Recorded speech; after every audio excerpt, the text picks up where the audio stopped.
Hello, how's everybody doing today? So, let me just start this off by saying this isn't a live, this is a recorded video. For many months, we've been talking about Summer's case. And a while back, I said something about a channel called Matthias in the Key series in 863 and checking it out. Hopefully some of y'all check that out. It's what I was talking about an artificial intelligence type game, a reality version of a LARP that coined a new term, or what they thought was a new term, but it's actually a term that's been out there. It's called unfiction. And in the next live stream, we'll look that up, we'll discuss it. But they had to make a whole channel called The Truth About 863. And there's a video where Matthias, the CEO, explains how people went real life. So he had to come forward and make this video explaining that it wasn't real. Now,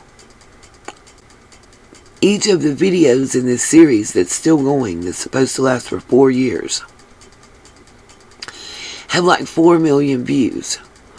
Whereas I can't come up with more than like 50,000 views total for this video I'm about to show y'all. There's a reason I want everybody to listen. Close your eyes, hear the words, listen to what this man's saying, and then think about the Summer Wells case. And then watch the next video that I'm going to show you. And then we'll discuss this later. Here goes.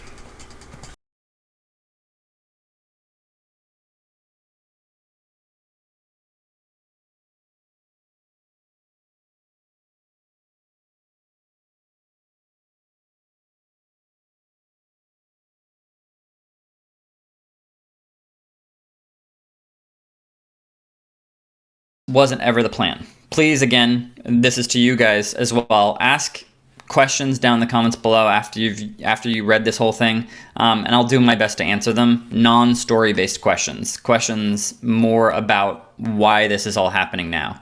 Hello all. With all that's going on in the Reddit, people crossing boundaries and blurring lines while investigating, something has been on my heart.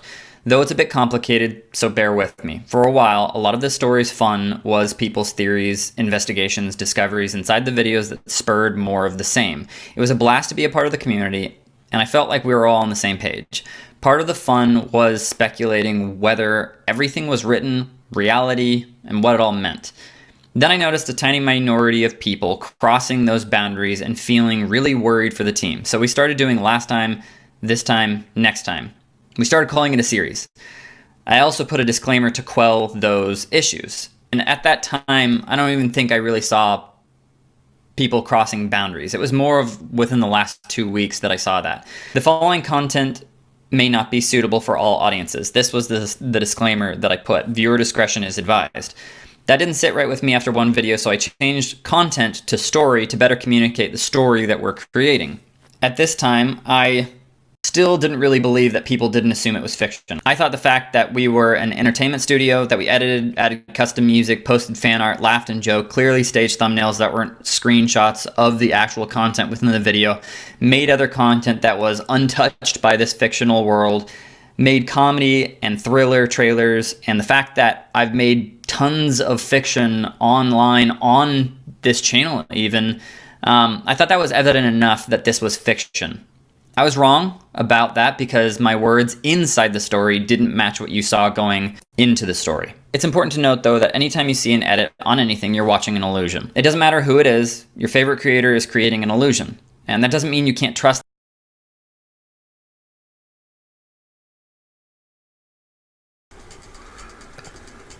By the way, in the description of this video, Free license to share and use is given.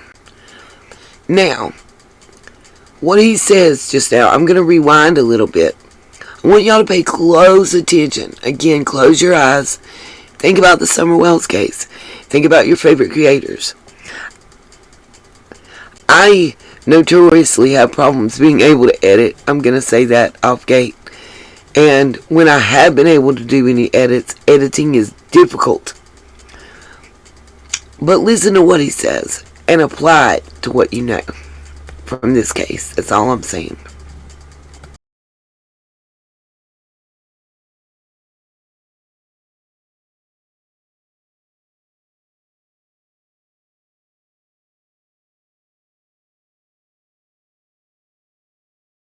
Video, made other content that was untouched by this fictional world, made comedy and thriller trailers, and the fact that I've made tons of fiction online on this channel even, I thought that was evident enough that this was fiction. I was wrong about that because my words inside the story didn't match what you saw going into the story. It's important to note, though, that anytime you see an edit on anything, you're watching an illusion. It doesn't matter who it is, your favorite creator is creating an illusion. And that doesn't mean you can't trust them per se, but it does mean that you don't have the full picture, and you never can, I suppose, through a screen. And that's pretty normal. Then, not surprisingly, the unexpected happened. We hit a tipping point. When we revealed Cyphus's first name recently, there was a small number of viewers that took things too far, way too far, and crossed a lot of boundaries in their investigations. Like I said, I never expected people to violate other people. It was always a surprise to me when people take things too far, and honestly, I felt foolish that I didn't expect it and set better boundaries up to prevent this, because I was just surprised because I didn't really realize that people would take it that far. I didn't realize that people would go comment on other people that didn't even have the same name, companies that were clearly different names, Syntech with an H. It's like, what are you doing? Why are you doing that? It just didn't make any sense. I structured it the best I possibly could so that didn't happen, but I didn't set it up correctly, and that's 100% my fault. Cyphus was a name I thought I made up from scratch. I should have done a Google search, I suppose, but starting with the next video, the disclaimer will read, the following story was created for entertainment purposes only and may not be suitable for all audiences. Viewer discretion is advised.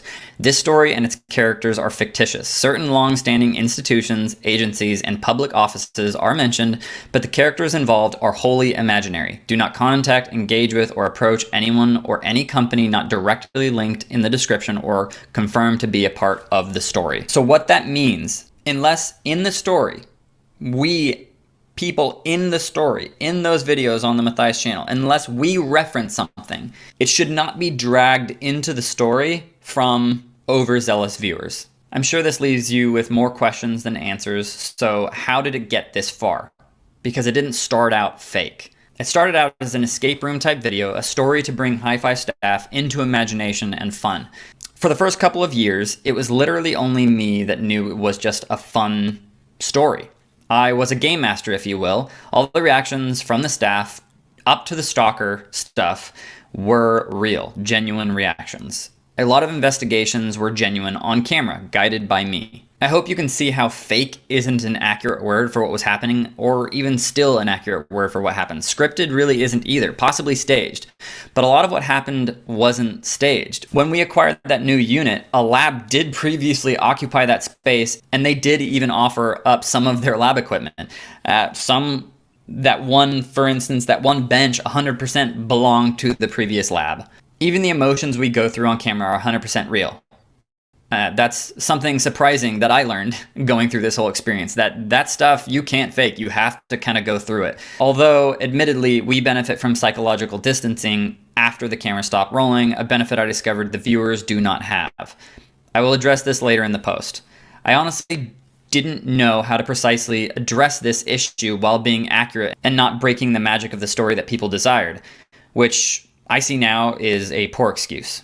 That is until recently, very patient viewers educated me on the term ARG, alternate reality game. I suppose that's what it is, an alternate reality game, one that evolves and changes based on the audience's discoveries. The best way to describe this isn't fake, scripted, written, staged, improv, it's guided alternate reality. It is unfiction. A viewer just enlightened me to this word. Its definition is very fitting. Unfiction is an umbrella term for a fiction which insists that it is real, existing in the same world that you or I exist in. You can go look that up. Unfiction exists on other platforms, maybe even on this one, I'm not sure. The way to officially describe this is fiction, not fake, because it's not fake. There are a lot of aspects to this that are very much real. But these viewers also educated me on a perspective I didn't have. They helped me see the potential damage of not being more forthright would do, regardless of my intentions. It might push a distrust in law enforcement, inspiration for risky behavior, or, like we've seen, a gross violation of privacy during these viewer investigations. As far as I know, the only thing that's happened so far is boundary crossing, is people bringing those into the story that didn't belong, such as calling some businesses, commenting on some people's YouTube content, maybe messaging people. That needs to stop now. And this is the main reason why I'm coming out with this right now. Beyond all of the amazing viewers that helped me see how I was getting this wrong, an ARG or alternate reality game should have clear boundaries from the start, and that was my fault, and I totally messed up. A lot of people say that I should have been upfront from the start, but it's not that simple. If I was upfront from the start, this wouldn't have even existed. It would have been a single video, not a complex twisting narrative. Being upfront would have made it impossible to get genuine reactions from the staff, and it would have neutered the series early. I don't know of a lot of fiction that works on YouTube. Actually, I don't know of any fiction that's worked on YouTube. I'm sure some has. I don't know of it, and maybe that's my short-sightedness. Regardless, I definitely should have made a more clear boundary before elements of danger started being incorporated into the story, and that's a mistake I'll definitely own. When I brought in the staff, I should have brought you guys in. I still think, even with clear fiction disclaimers, people will have problems with the series well into the future. And I don't want to say this as an excuse by any stretch of the imagination. I just want to clarify my perspective so you can see how my flawed perspective existed. And not that I'm claiming I'm right, but more just so you can understand where I was coming from. I know there would be a small fraction of people that think I had ill intent all along, as if I wanted to deceive to get views.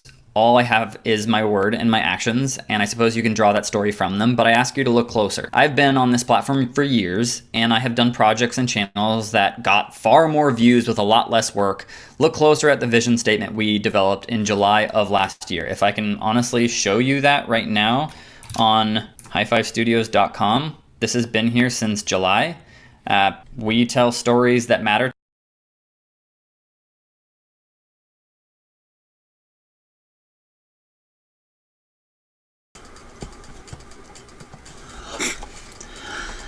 That's all I wanted you to listen to that. So, alternate reality game and unfiction, which center around a story that begins with the truth and then plot twists and turns are interjected as those that investigate find out information. I'm just saying, I want your thoughts in the comments. Does this sound familiar?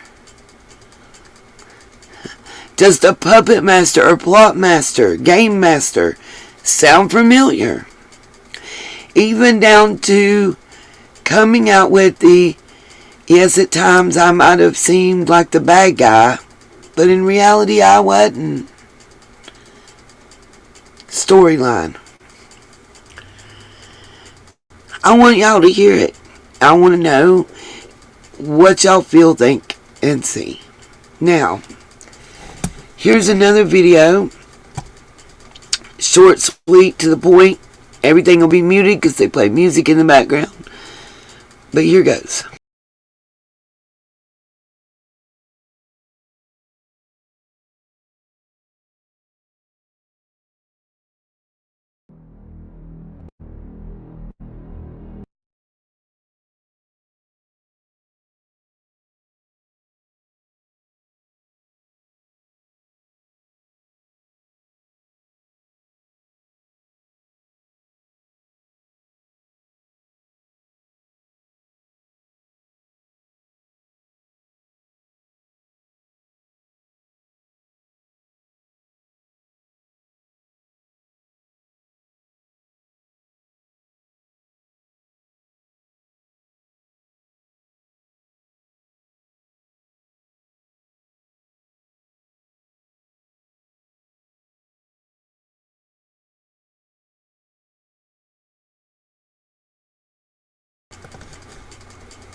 Here we go with something that I wanted to point out.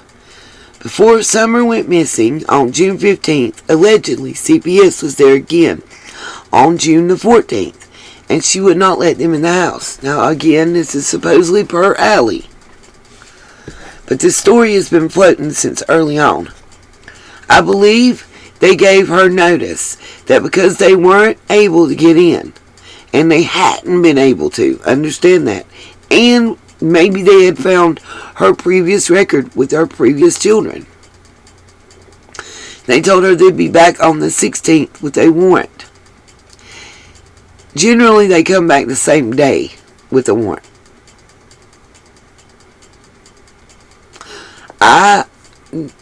If they were there on the 14th, why would they say the 16th was a warrant? It makes more sense to say they'd be back on the 15th with a warrant. And that makes sense as to why nobody was home. Allegedly.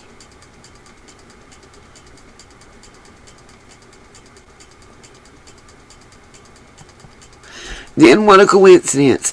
Summer was abducted on the day before they came and got to see the children.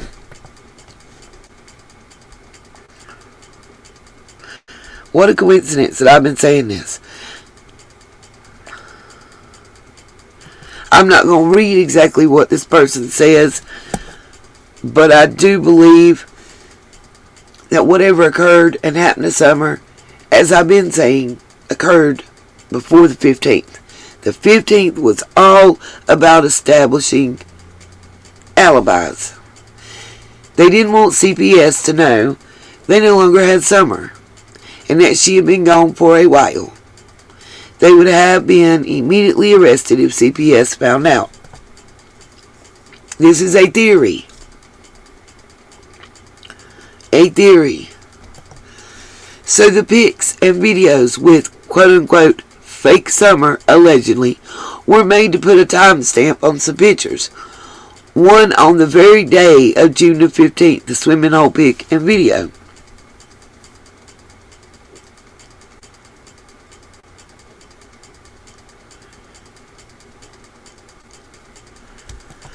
This would help validate their story that Summer was with them up to and including June the 15th. Allegedly. Allegedly. H was an alibi witness who, if he was covering for Candace, knew the child with him wasn't Summer. Candace was also to be a witness at the swimming hole. But after she messed up her story on the TV interview, we all know she wasn't at the swimming hole, allegedly. All the places they went after swimming hole, price list, hippie house, tobacco outlet, etc., was to get them on camera.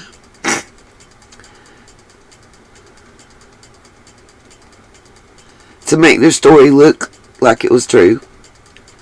When was the last time someone, a real person, not involved, saw Summer?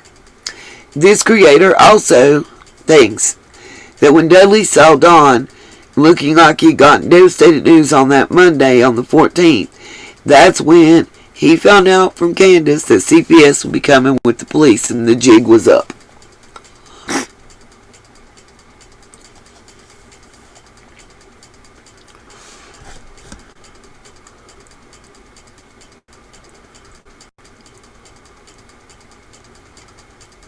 Yeah, and on June 16th, they would go to jail for not having Summer.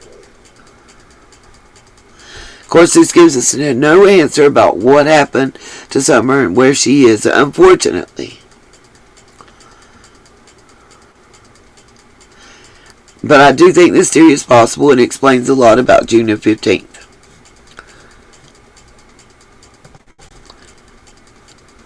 You'll have to go on over to Common Sense True Crime to see that entire video.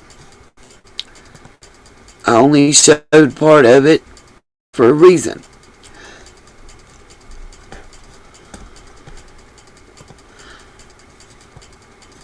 I want people to understand that, not saying this is true, but that there's other possibilities out there. I encourage you to go follow the links that are going to be provided in the description box to these 2 videos and watch them in their entirety. Also, to understand the full scope of what this is, the truth of the 863 case, go over there and check out those videos. From the one where they find a hidden compartment in the ceiling, to the most recent one to where a brand new mountaineer shows up again in Series 3 with the same men. I'm not the only one that can watch this show. It's got millions of views out there. Just saying. Peace, love, and light. I'll do a live after we get a few more ideas in sight.